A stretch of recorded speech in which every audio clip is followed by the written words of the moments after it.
بسم اللہ الرحمن الرحیم۔ آپ پر سلامتی اور اللہ کی رحمت ہو۔ ٹی وی 87 دیکھنے کا شکریہ۔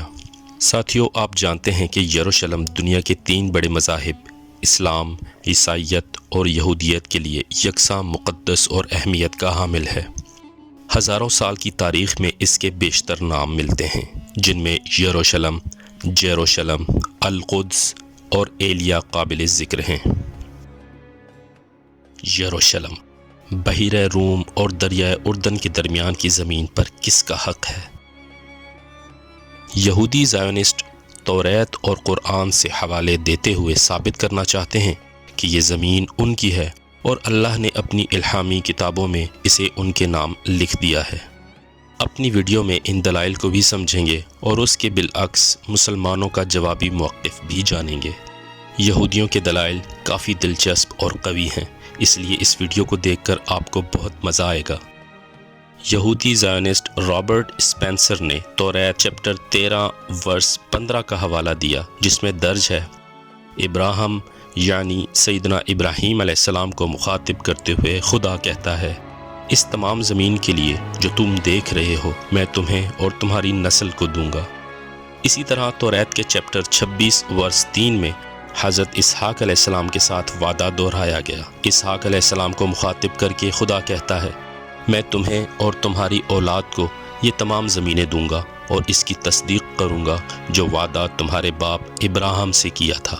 اسی طرح یہودی زائونسٹ کا قرآن سے دیا گیا حوالہ بھی کافی قوی ہے۔ سورہ مائدہ آیت نمبر 20 اور 21 میں اللہ رب العزت موسیٰ علیہ السلام سے فرماتا ہے، اور جب موسیٰ علیہ السلام نے اپنی قوم سے کہا کہ یاد کرو وہ اللہ کے احسان جو اس نے تم پر کیے اور تم میں پیغمبر پیدا کیے اور تمہیں حکمران بنایا اور تمہیں وہ سب عطا فرمایا جو تمام عالم میں سے کسی کو نہیں ملا تھا، تو تم ارض مقدس میں داخل ہو جاؤ جسے اللہ نے تمہارے لیے لکھ دیا ہے، اور مقابلے کے وقت پیٹھ نہ دکھانا ورنہ نقصان میں پڑ جاؤ گے۔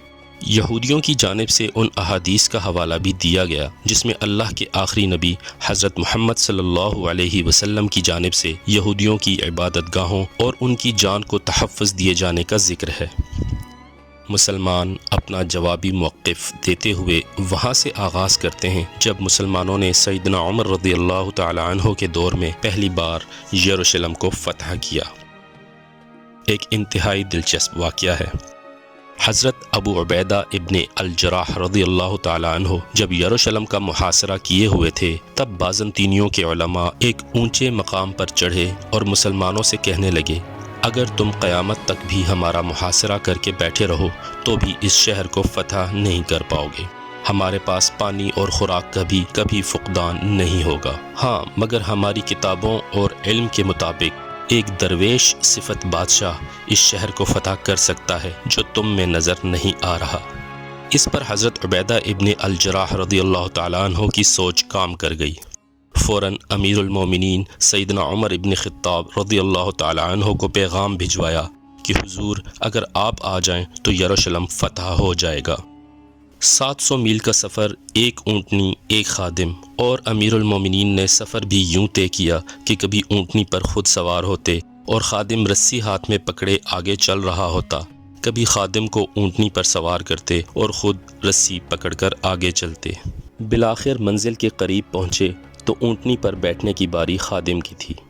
اس نے عرض کی، امیر المومنین میں ہاتھ جوڑتا ہوں، آپ اونٹنی پر سوار رہیے، ورنہ یہاں کے لوگ آپ کے بارے میں کیا سوچیں گے؟ آپ کا مرتبہ اور مقام اس کے شایان نہیں کہ مجھ خادم کو یہ لوگ اونٹنی پر سوار اور آپ کو پیدل چلتا دیکھیں۔ سیدنا عمر رضی اللہ تعالیٰ عنہ نے جواب دیا، الدور دور، باری باری ہے، تم سوار رہو۔ روایات میں آتا ہے کہ اس وقت جوتے بھی کیچڑ سے لپٹے پڑے تھے جو امیر المومنین نے اپنے ہاتھوں میں پکڑ رکھے تھے، اور کپڑے تو تھے ہی پھٹے پرانے۔ حضرت ابو عبیدہ ابن الجراح رضی اللہ تعالیٰ عنہ نے استقبال کیا اور فرمایا، امیر المومنین یہ اور طرح کا ملک اور طرح کی قوم ہے، یہ لوگ کیا سوچیں گے؟ آپ اپنا حلیہ درست فرما لیں۔ اس پر سیدنا عمر رضی اللہ تعالیٰ عنہ نے جواب دیا، نحن قوم اعزنا اللہ بالاسلام، ہم وہ قوم ہیں جنہیں اللہ نے اسلام سے عزت بخشی۔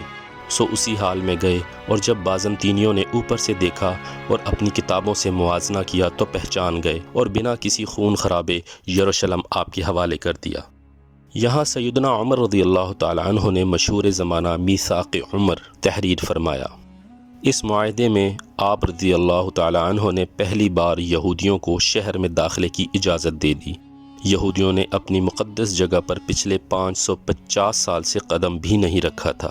یہ سیدنا عمر رضی اللہ تعالیٰ عنہ کا احسان تھا کہ انہیں زیارت کی غرض سے شہر میں داخلے کی اجازت ملی تھی، لیکن بازنطینیوں کے اصرار پر یہ بھی درج کیا گیا تھا کہ یہودی یہاں آباد کاری نہیں کریں گے۔ یوں بنی اسرائیل کی آباد کاری کی تردید اور پہلی دلیل یہاں سے ملتی ہے۔ دوسری طرف اگر قرآن کا حوالہ دیکھا جائے تو سورہ مائدہ کی ہی آیت نمبر 24 میں اس آیت کریمہ کا جواب مل جاتا ہے جس کا حوالہ یہودی دے رہے ہیں کہ یہ زمین قرآن کے مطابق یہودیوں کی ہے، کیونکہ اس آیت کریمہ میں واضح ہے کہ یہودیوں نے صریحتاً حضرت موسیٰ علیہ السلام کی نافرمانی کر دی تھی اور اس زمین میں داخل ہونے سے انکار کر دیا تھا۔ اللہ فرماتا ہے، وہ بنی اسرائیل بولے، اے موسیٰ، ہم ہرگز وہاں نہیں داخل ہوں گے، تم اور تمہارا رب جاؤ اور لڑو، ہم یہیں بیٹھے ہیں۔ موسیٰ نے کہا، اے میرے رب، میں اپنے نفس اور اپنے بھائی کے سوا کسی پر اختیار نہیں رکھتا، تو ہمیں اور اس نافرمان قوم کو الگ کر دے۔ بنی اسرائیل سے اللہ کا وعدہ نہ تو توریت میں جھوٹا تھا اور نہ ہی قرآن میں، لیکن انہیں حکم تھا کہ وقت کے نبی کو تسلیم کریں اور اس کی نافرمانی نہ کریں۔ اگر یہود موسیٰ علیہ السلام پر ایمان لاتے تو راہ حق پر ہوتے اور سیدنا عیسیٰ علیہ السلام کی تکفیر کبھی نہ کرتے، اور اسی طرح وقت آنے پر اللہ کے آخری نبی حضرت محمد صلی اللہ علیہ وسلم پر ایمان لے آتے، تب وہ بحیثیت قوم بنی اسرائیل ہی رہتے اور مسلمان ہونے کے ناطے ان زمینوں پر آباد رہتے جس کا وعدہ اللہ نے فرمایا، جس ابراہیم علیہ السلام سے اللہ کا وعدہ تھا کہ اس کی نسل یہاں آباد ہوگی اور یہ زمین ان کے لیے لکھ دی گئی ہے۔ وہ سیدنا اسحاق اور سیدنا اسماعیل سلام علی نبینا وعلیہم السلام کی نسل ہے، اور ہمارے محبوب نبی حضرت محمد صلی اللہ علیہ وسلم سیدنا اسماعیل علیہ السلام کی نسل سے ابراہیمی ہیں جن کا دین اسلام تھا۔ اللہ رب العزت نے قرآن میں تائید کی اس موقف کی۔ 15واں پارہ سورہ اسراء آیت نمبر 1، اللہ فرماتا ہے، پاک ہے وہ جس نے اپنے بندے محمد صلی اللہ علیہ وسلم کو راتوں رات مسجد الحرام سے دور کی مسجد اقصیٰ تک پہنچایا۔ اس دور کی مسجد یعنی مسجد اقصیٰ کو یروشلم اور اس کے نواحی علاقے قرار دیا گیا ہے۔ اس مقام سے نبی آخر الزماں کی معراج یعنی آسمانوں کا سفر اور اللہ سے ملاقات کی بدولت امت مسلمہ کے اس موقف کو بھرپور تقویت ملتی ہے کہ یہ جگہ مسلمانوں کی میراث ہے اور تا قیامت رہے گی۔ ہماری ویڈیو دیکھنے کا شکریہ، اسے لائک اور شیئر کیجیے۔ دوبارہ ملاقات کے لیے ہمارا چینل TV 87 سبسکرائب کیجیے۔ خوش رکھیے، خوش رہیے، فی امان اللہ۔